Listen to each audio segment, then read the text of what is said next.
নমস্কার, সাধারণ রান্নায় সবাইকে স্বাগত।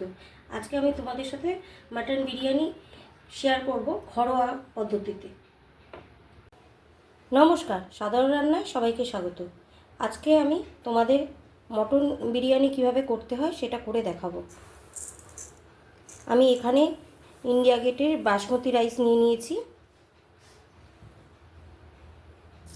চালটাকে আমি ধুয়ে নেব।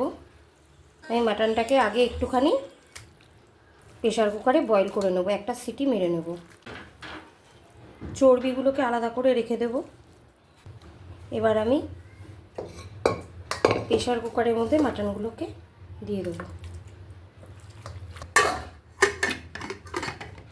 কড়াই বসিয়ে দিয়েছি, গ্যাসটাকে জ্বালিয়ে দেব। কড়াইতে তেল দিয়ে দেবো, সাদা তেল,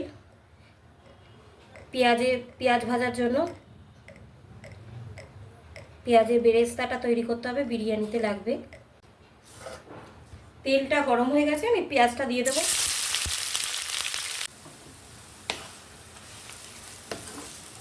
আমার পেঁয়াজটা বেরেস্তা হয়ে গেছে।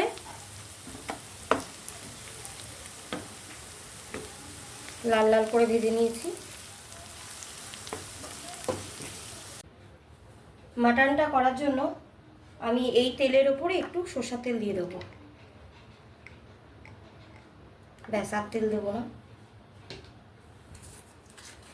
সাদা তেল আর সরষের তেল মিশিয়ে করব।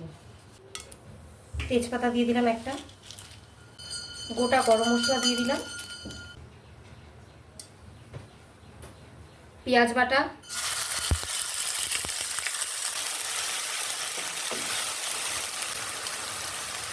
আদা বাটা,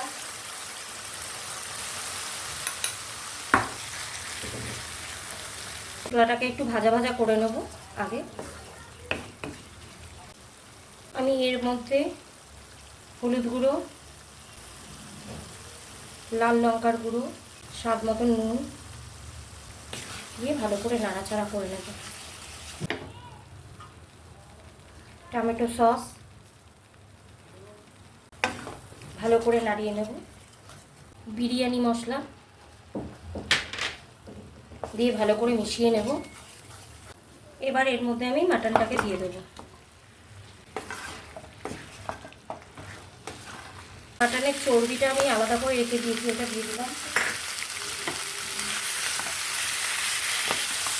এবার একটু দেখে নেব।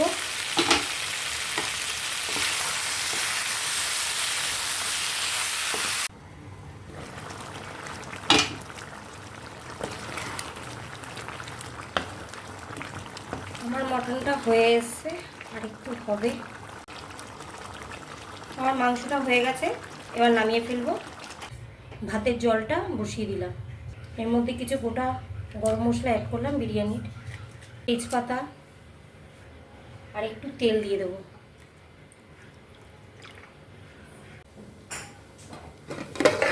আমার জলটা ফুটে গেছে, এবার আমি এতে চালগুলো দিয়ে দেবো। চালটা ভিজিয়ে রেখেছিলাম।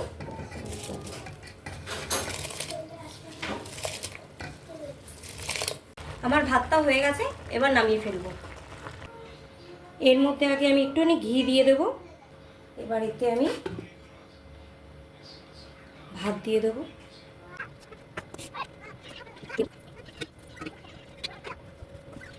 এর মধ্যে আমি মাটনটা দিয়ে সাজিয়ে দেবো। এবার